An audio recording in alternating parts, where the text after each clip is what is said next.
Ange Postecoglou nuk është më trajneri Nottingham Forest. Aventura e teknikut 60 vjeçarit në stol ka zgjatur vetëm 39 ditë, kur zëvendësoi të larguarin Nuno Espirito Santo.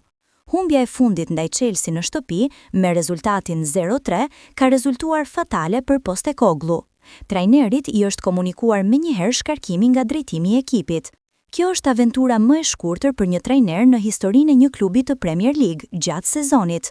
Në 8 ndeshje që drejtoi Nottingham, Postecoglou regjistroi 6 humbje dhe 2 barazime, pas një fitore.